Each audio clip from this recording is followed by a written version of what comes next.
तो नमस्कार दोस्तों, मैं अमित कुमार।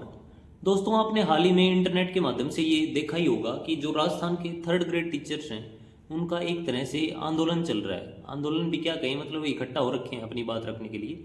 उन्हें मतलब काफ़ी साल हो गए।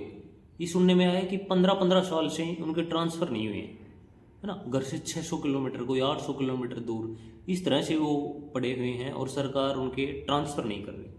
तो ये बड़ा गंभीर विषय है।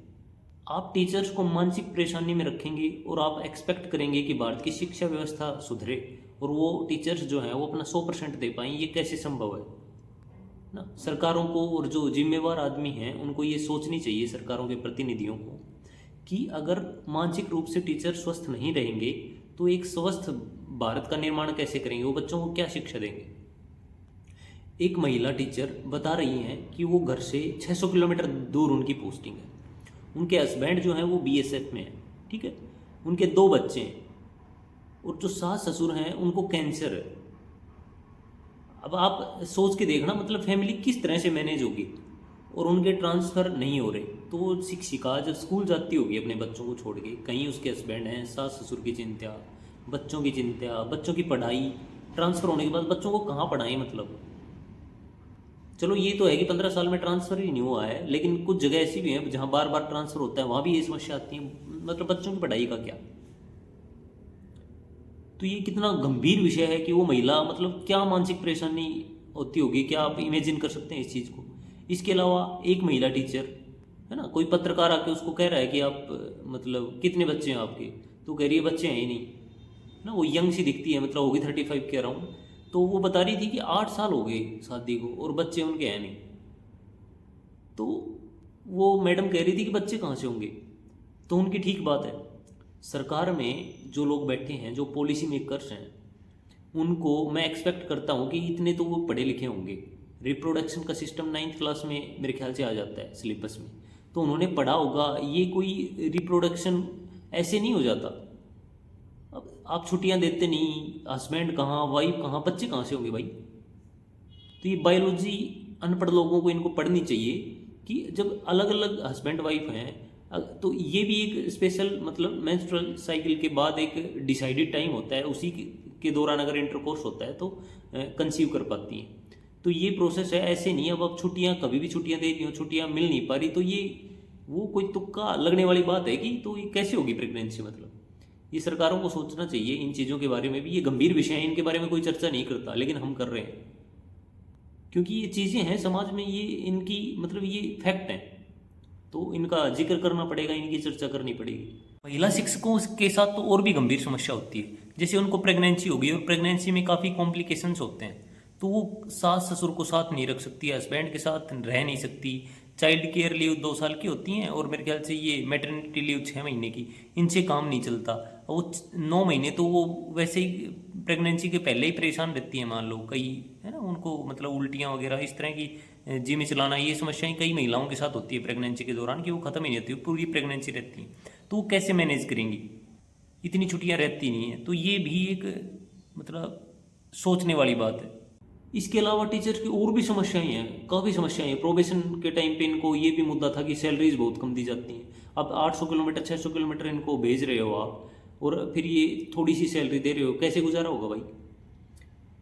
एलकेजी यूकेजी, पहली से 10वीं क्लास तक, फिर 10वीं से 12वीं, 12वीं के बाद ग्रेजुएशन, फिर बीएड, उसके बाद रीट वगैरह टेट वगैरह की पात्रता परीक्षा पास करते हैं, फिर एग्ज़ाम होता है, फिर कितना जटिल इनका जो प्रोसेस होता है सिलेक्शन का। और उसमें से मुझे लगता है कोई 2-3% मात्र फाइनली सिलेक्ट हो पाते होंगे, और फिर उनकी ब्याह शादियाँ होती होंगी, रंगचाव होते होंगे, मिठाइयाँ बंटती होंगी, और फिर बाद में इस तरह वो पीड़ित होते हैं। इसके अलावा सरकार ने टीचर्स की कभी इलेक्शन ड्यूटी लगा दी, कभी जनगणना में ड्यूटी लगा दी, कभी ये कैंप, कभी वो कैंप। मतलब तुम चाहते क्या हो, है सरकार। इस हिसाब से तो मकसद ये है कि इनको मानसिक टॉर्चर करो। जैसे पहले गुलाम कैसे बनाते थे, हथकड़ियाँ लगा देते थे, अब मानसिक रूप से गुलाम बना रहे हो तुम, मानसिक रूप से परेशान कर रहे हो। और जो आदमी मानसिक रूप से परेशान है वो अपने कार्य में 100% कैसे दे देगा। मैं तो ये कह रहा हूँ 10% भी नहीं दे पाएगा। एक हेल्दी माइंड होगा तभी तो हेल्दी सोच पाएगा, तभी तो हेल्दी क्रिएटिव काम कुछ कर पाएगा, कोई प्रोडक्टिव काम कर पाएगा। आप उनको मतलब सरकार, ऐसा लगता है कि जो भी बैठे हैं, जो लोग पॉलिसी मेकर्स हैं या जो भी हैं, ये इनका मकसद ये राक्षस प्रवृत्ति के हैं। मतलब लोगों का शोषण करना, मानसिक रूप से परेशान करना, उनको टॉर्चर करना, मतलब इतना परेशान कर देना कि उनको पागल कर देना, यही इनका मकसद है। नहीं, इनका मकसद ये नहीं है कि एजुकेशन सिस्टम सुधरे, भारत देश एक स्वस्थ बने, शारीरिक रूप से भी मानसिक रूप से भी।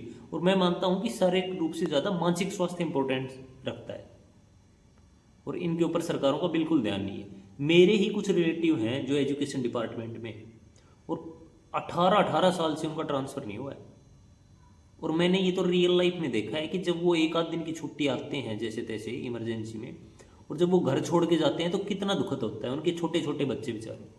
और उस छुट्टी में भी जब आते हैं तो वो मानसिक परेशानी इतनी होती है कि छुट्टियों के दौरान भी उनको जनगणना या इस तरह के काम दिए गए, इलेक्शन ड्यूटी, और ये बिल्कुल जिम्मेवारी के काम होते हैं, सेंसिटिव काम।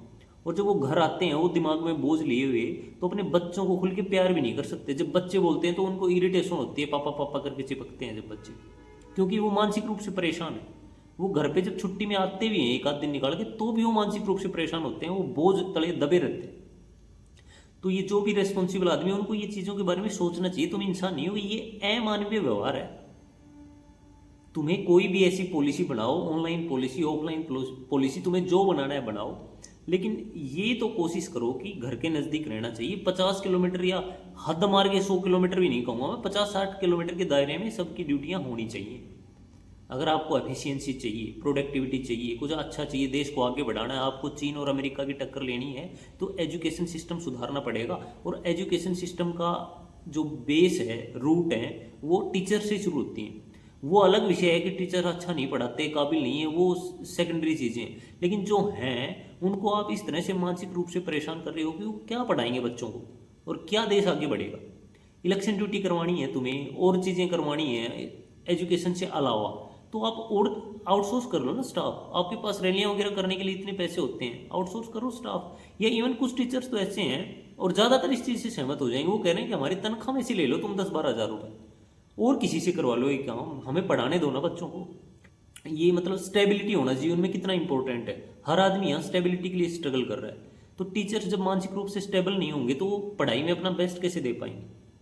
मतलब ये है कि तुम सुविधाएं प्रदान नहीं करते, और रिजल्ट फिर ये एब्सेंट मिल गया, हाजिरी भी ऑनलाइन कर दी तुमने, कि ताकि मतलब इनको कोई ऐसा लूप होल मिल ना जाए कि ये सांस ले लें, इनको गला घोट के मार दो टीचर्स को। छुट्टियां भी अप्रूव करवानी है तुम्हें ऑनलाइन ही, मतलब कोई तरीका नहीं है उनका छुट्टियां लेने का कि छोटा मोटा फरला मार लें कभी इमरजेंसी में, वो भी तुम गुंजाइश नहीं छोड़ रहे। सैलरीज मानते हैं, सैलरीज ठीक होती हैं, लेकिन प्रोबेशन के टाइम में सैलरीज नहीं देते तुम। राजस्थान सरकार की बात कर रहा हूँ मैं विशेषकर। तो कैसे गुजारा कैसे करेंगे, तुम चाहते क्या हो उनसे।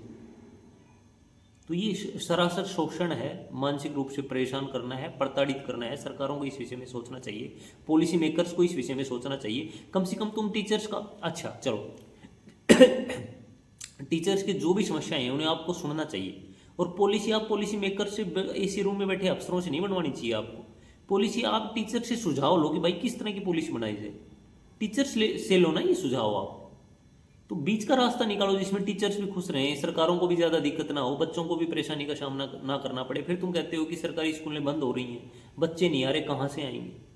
प्रायोरिटी पे एजुकेशन, एक तो एजुकेशन सिस्टम इतना बकवास है, इसके अलावा जो जैसे तैसे चल रहा है लचर, उसको भी तुम बिल्कुल धराशायी करने के चक्कर में पड़े हुए हो। हाल ही में जो ग्रुप डी के कर्मचारी जिन्होंने ज्वाइन किया है राजस्थान सरकार में, उनके अलग ही किस्से हैं। वो बेचारे ग्रेजुएटेड, पोस्ट ग्रेजुएटेड, कुछ एक PhD वाले वे, उन्होंने सिलेक्शन लिया और मिठाइयाँ बट रही हैं। और जब उन्होंने ज्वाइनिंग की तो उनकी 12 घंटे की ड्यूटी लगा दी रात को। सफाई करवाई जा रही है, किसी से घंटी बजवाई जा रही है, मेज साफ करवाई जा रही है, इस तरह के। चलो मान लिया कि ग्रुप डे के कार्य क्षेत्र में ये सब चीज़ें आती हैं, लेकिन अब जब तुम भाई जो क्वालिफिकेशन है वो ज़्यादा रखोगे और काम तुम ग्रुप डी का करवाओगे, तो ये समस्याएं फिर वो मानसिक रूप से वो भी टॉर्चर होंगे। अगर वो कम पढ़े लिखे होते तो इन चीज़ों को फील नहीं करते वो कि भाई ये काम है करना ही पड़ेगा। जब आदमी पढ़ लिख लेता है तो वो कंफर्ट ढूंढता है, विशेषकर फिजिकली, और यहाँ उनको सारे फिजिकल काम करने पड़ेंगे। तो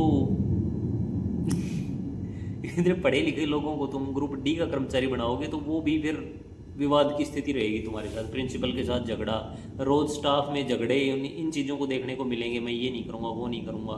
फिर प्रिंसिपल और वो जानबूझ के भी, जहाँ फ्लेक्सिबिलिटी है कि थोड़ा फ्लेक्सिबिलिटी रख लो ड्यूटी में, चलो ग्रुप डी के कर्मचारी हैं लेकिन थोड़ा सा इनसे संभल के काम करवा लो। वहाँ भी जो प्रिंसिपल वगैरह होते हैं उनको पैज भी रहती है कि ये ग्रुप डी में लगा है तो तेरे से तो चपड़ासी पढ़ाई करवाऊंगा मैं, रात को आ, ये कर वो कर। तो ये अलग ही समस्याएं चल रही हैं उन बेचारों की। मिठाइयाँ अभी मुंह का मिठास खत्म नहीं हुआ था कि ये नौकरी की कड़वाहट शुरू हो गई। इस विषय में भी एक मैं सोच रहा हूँ कि अलग वीडियो बनाया जाए, अगर आप चाहेंगे तो बना देंगे। तो मैं चाहता हूँ इस तरह की वीडियो आप शेयर करें अपने ग्रुप्स में अपने कलीग्स के साथ। और कुछ भी ऐड करना हो, आपकी बातें हो, तो इस वीडियो के कमेंट में लिखें, मैं उनको उन पे चर्चा करूँगा और इस वीडियो के माध्यम से आपकी बात दूर तक पहुँचाने की कोशिश करूँगा। और आपका कोई सुझाव हो तो कमेंट बॉक्स में लिख दीजिए। मिलते हैं अन्य किसी टॉपिक के साथ अगले वीडियो में, तब तक के लिए नमस्कार। मैं हूँ अमित कुमार।